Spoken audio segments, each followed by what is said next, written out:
வணக்கம் தலைவா, அனைவருக்கும் இனிய வணக்கம். இன்றைக்கி நம்ம இந்த ஒரு வீடியோவில் எதை பற்றி பார்க்க போகிறோம் அப்படின்னு பார்த்தீங்கன்னா, தமிழக அரசின் மகளிர் உரிமை தொகை திட்டத்தின் ஜூன் மாத நிலவரம் மற்றும் ரேஷன் கார்டு குறைத்திருக்கும் முகாம்கள் குறித்த அறிவிப்பு. தகுதியுள்ள பெண்கள், மூத்த குடிமக்களுக்கு பார்த்தீங்க அப்படின்னா ரேஷன் அட்டைதாரர்கள் முதியவர்களுக்கு அரசாங்க அறிவிப்புகளை விளக்குகிறது.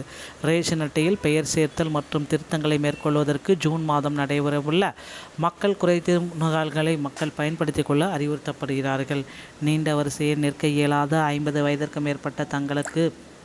மேற்பட்டவர்கள் தங்களுக்கு பதிலாக வேறொரு பொருட்களை பெற அங்கீகாரம் பெற சான்றிதழ் வழங்க கோரி விண்ணப்பிக்கலாம். அதையும் குறிப்பிடுறாங்க. மேலும் 65 வயது கடந்தவர்களுக்கு வீட்டிற்கே பொருட்களை விநியோகிக்கும் தாய்மானவ திட்டம் குறித்து இதில் விளக்கப்படுகிறது. இந்த சேவைகளை பெற அனைத்து வரும் ஆவணங்கள் எல்லாமே கைபேசி எண் குறித்த தெளிவான வழிகாட்டுதல்கள் வழங்கப்படுகிறது. திட்டத்தின் மூலம் மூத்த குடிமக்கள் சிரமங்களை குறைத்து ரேஷன் சேவைகளை எளிதாக பெறுவதற்கு இந்த ஆதாரம் உங்களுக்கு வழங்கும். ரேஷன் கடைகளில் நீண்ட வரிசைய ஆன்லைன் திருத்தங்களுக்கு தற்சமயம் ஒரு முற்றுப்புள்ளி நிலுவையில் உள்ள இருக்குது. எல்லாமே உங்களுக்கு அப்டேட் பண்ணுறாங்க. பிரச்சனைகள் தீர்க்கும் முக்கியமாக 3 அறிவிப்புகள்.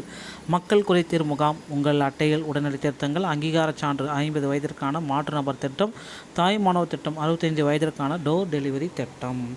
ஆன்லைனில் ரேஷன் அட்டை திருத்தங்களுக்கு விண்ணப்பித்து மாத கணக்கை ஒப்புதல் கிடைக்காமல் காத்திருப்பவர்களுக்கு இந்த 2 தீர்வுகள் கிடைக்கும் அப்படின்றத எதிர்பார்க்கலாம்.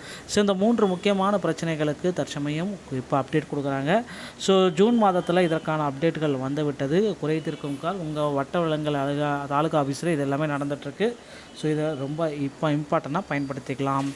முகாம்களில் என்னென்ன நடக்கிறாங்க: புதிய உறுப்பினர் சேர்த்தல், உறுப்பினர் நீக்கம் செய்தல், மொபைல் எண் மாற்றம், புதிய ரேஷன் அட்டைக்கு விண்ணப்பித்தல், தொலைந்த அட்டையை மீண்டும் பெறுதல், பொருட்களின் தரம் குறித்த புகார்களை அளித்தல். அங்கீகார சான்று 50 வயது அடைந்தவர்கள் அப்படின்னா முதியவர்களாக இருந்தால் ரேஷன் கடையில் முதியவர்கள் கூட்டத்தில் இருப்பதையும் மயங்கி விழுவதையும் தடுக்க அரசின் 2 புதிய தீர்வுகள். 50 மற்றும் 65 வயது மேற்பட்டவர்களுக்கு சலுகை. 50 வயது மேற்பட்டவர்களுக்கு உங்களால் கடைக்கு செல்ல முடியாவிட்டால் உங்களுக்கு பதிலாக வேறொருவர் மாற்று நபர் மூலம் பொருட்களை வாங்கலாம். 50 வயது நிரம்பிய அனைவரும் இந்த சான்றிதழை பெற்று மாற்று நபரை நியமிக்கலாம் அப்படின்றத குறிப்பிட்டிருக்காங்க. அடுத்து தாய் மாணவர் திட்டம். 65 வயது கடந்தவர் மேற்பட்டவர்களுக்கு கடைக்கு செல்ல வேண்டிய அவசியமே இல்லை. மாதந்தோறும் 2வது சனி மற்றும் ஞாயிற்றுக்கிழமைகளில் ரேஷன் கடை ஊழியர்கள் வீடு தேடி வந்து பொருட்களை வழங்குவார்கள். உங்களுக்கு எந்த திட்டம் பொருந்தும் அப்படின்றத நீங்களே செக் பண்ணிக்கோங்க. 50 வயதா இல்லை 65 வயதா. அம்சங்கள் அப்படின்னு நம்ம பார்க்குறப்ப அங்கீகரிக்கப்பட்ட சான்று மற்றும் தாய்மான திட்டம். வயது வரம்பு 50 வயதுக்கு மேலே இருந்தால் அங்கீகரிக்கப்பட்ட சான்று, 65 வயதுக்கு மேலே தாய்மான திட்டம். பலன் மாற்று நபர் மூலம் வாங்கலாம். ரேஷன் பொருட்கள் வீடு தேடி வந்துடும் தாய்மான திட்டத்தில். பொருட்கள் விநியோகம் அப்படின்னா ரேஷன் கடையில் கிடைக்கும். அங்கீகார சான்று பெற்றீங்கன்னா தாய்மான திட்டமாக இருந்தால் உங்களுக்கு வீட்டுக்கே வந்துடும். எப்பொழுது எந்த நாளில் அப்படின்னு பார்த்தீங்கன்னா எந்த நாள்லையுமே அங்கீகரிக்கப்பட்ட சான்றை யூஸ் பண்ணிக்கலாம்.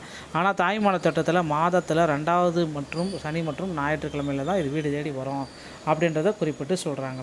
திட்டங்களில் இணைய தேவையான ஆவணங்கள் அப்படின்னா ஆவணங்களை சேகரிக்கவும் ரேஷன் அட்டை, வயது சான்றிதழ், முகவரி சான்றிதழ். மனு அளிக்கவும் தாலுகா வட்ட வழங்கல் அலுவலகம் நேரில் சென்று விண்ணப்பிக்கலாம். ஓடிபி சரிபார்ப்பு. பதிவு செய்யப்பட்ட மொபைல் எண்ணுக்கு ஓடிபி வரும். அனுமதி பெறுதல். உடனடி அங்கீகாரம் பெற்று திட்டத்தில் இணையலாம். இந்த வாய்ப்பை உடனடியாக பயன்படுத்தி கொண்டு திட்டத்தில் இணைஞ்சிக்கோங்க. மூத்த குடிமக்களுக்கு உதவுங்க. இந்த பயனுள்ள தகவலை உங்களுடைய ஃப்ரெண்ட்ஸ் அண்ட் ஃபேமிலிக்கு இந்த வீடியோ பதிவை ஷேர் பண்ணிவிடுங்க. அவர்களுக்கும் இது பயனுள்ளதாக இருக்கட்டும். மீண்டும் ஒரு நல்ல தகவலோடு நான் உங்களை சந்திக்கிறேன். நன்றி, வணக்கம்.